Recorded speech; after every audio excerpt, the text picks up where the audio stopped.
Today we're playing Suspicion. Players for this game should be 10 and up, and you will need 2 players.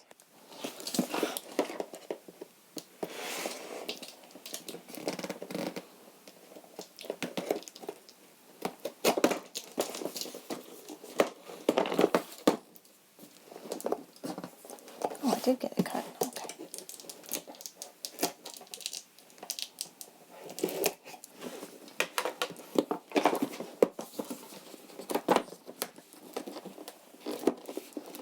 Alright, come on, box. Oh, it's taped on more sides than just the 2.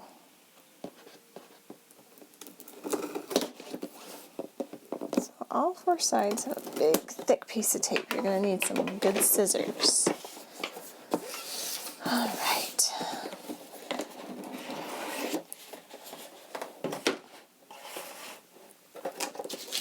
Alright, so it says you're invited. The famed art collector Baron Whitetooth is hosting his annual masquerade gala, and you are on the guest list. Little does he know you are a world-class jewel thief, and you are not alone. Explore the Whitetooth mansion, steal gems, and keep your identity a secret. Can you unmask the other thieves before they turn the tables on you? And then it just shows some of the guests on the guest list, like Mildred Wellington, Trudy Mudge, Viola Chung, Dr. Anshraf Najim, and Stefano Lacconi. So this shows all the setup that we're going to have. So it shows an example for 3 players. Randomly place 1 guest mover in each of the outer 10 rooms. Make 3 stacks of gem tiles. Okay, so let's get the board set up and we'll follow the directions as we set up the game. So this is your game board here. I'm going to put the rest of the box down here so it's out of our way when we're playing. So our game board is here. We've got all of our people. I'll show you that. So we've got all our people in this box here. These are nice and wooden pieces. We've got our gem pieces here, as well as several cards. Pencils, gotta have those. And then a whole stack of sheets so you can deduce who you think is the culprit. Alright. So I'm going to set it up like I'm playing with 2 players, or actually I'll set it up with 3 because I'm going to try to find out who it is more than 1. So let's go through the setup, and then you guys will have to check out my actual gameplay video because I'm going to make that something separate. So make sure you hit subscribe, that way you don't miss out when that one comes out. So let's go ahead and go through the setup. Let me show you guys the instructions.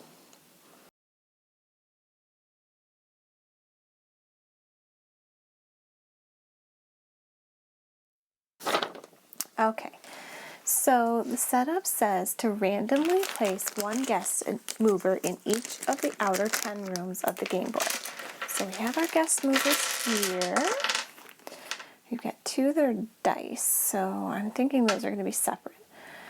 And then you have on the game board, you can see all the rooms. 1, 2, 3, 4, 5, 6, 7, 8, 9, 10, 11, 12. There's 12 rooms, so it says outer 10 rooms. So 1, 2, 3, 4, 5, 6, 7, 8, 1, 2, 3, 4, 5, 6, 7, 8, 9, 10. Okay. So we'll set just at random.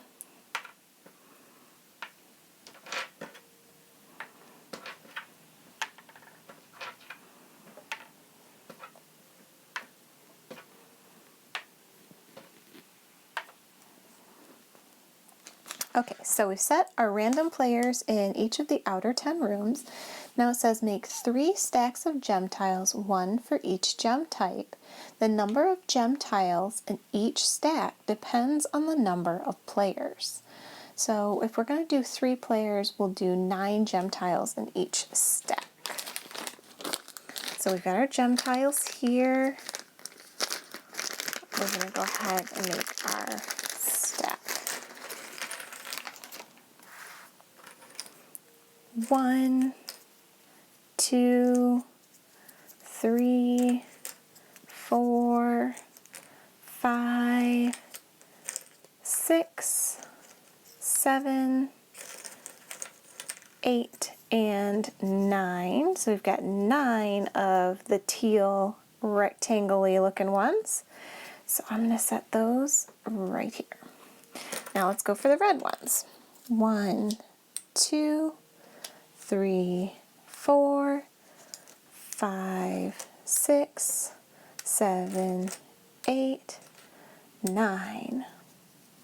So we've got 9 of our little diamond-shaped ones in red. And now we're going to go for the real diamond orange ones. So 1, 2, 3, 4, 5, 6, 7, 8, and 9. All right, so we have 3 stacks, 9 each. I think that's all we had to do for that part. So it says, shuffle the invitation cards and deal 1 card face down to each player. So which one is the invitation cards?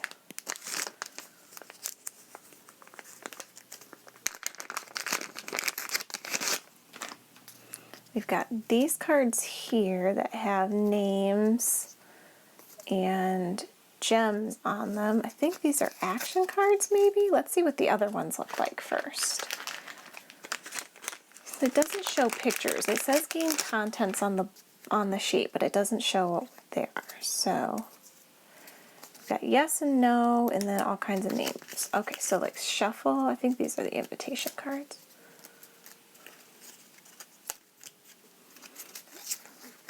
Oh, I see what it is. See the difference?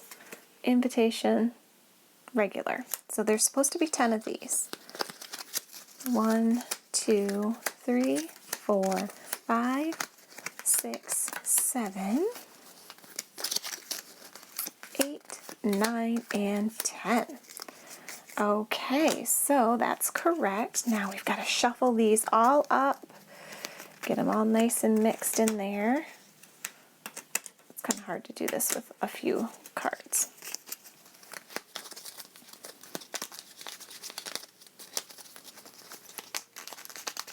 Okay, so we've got them nice and mixed up. Now we're going to put 1 face down at each player. So I'm going to put a player here and a player over here. Okay, so we're going to have 3 people. Now, I've covered my instructions. So, shuffle the action cards and deal 2 face down to each player. This one will be a little bit easier to shuffle, hopefully.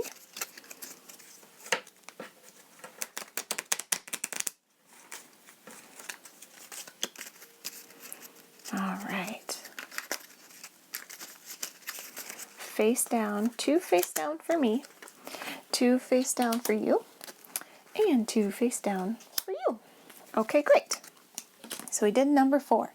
Number 5 says give each player a sheet from the deduction pad, a pencil, and a yes card, no card. So these are the yes and no cards, so I'm not going to worry about giving the yes and no cards to my opponents considering I'm playing them. So I have a yes and no card. I have a deduction sheet over here. I'm going to move everything just kind of to the left here because I want you guys to be able to see as we deduce what we're doing. So I'm going to grab a pencil.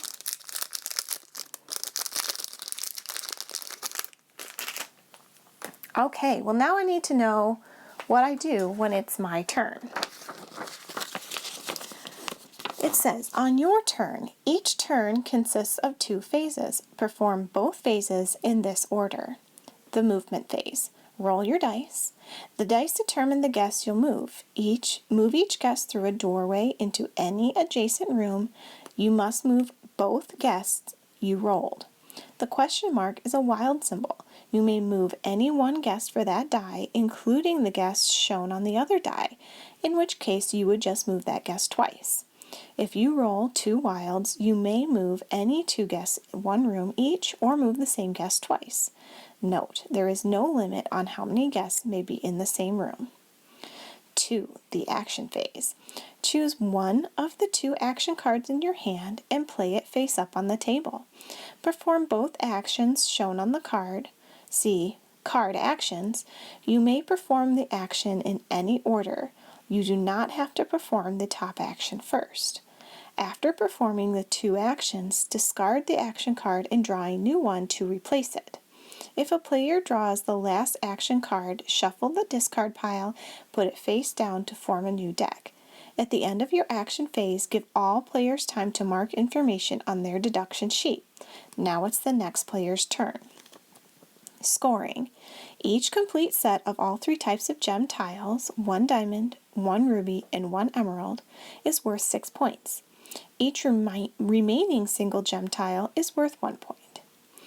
Example, if a player has 2 diamonds, 3 rubies, and 4 emeralds, they would score a total of 15 points.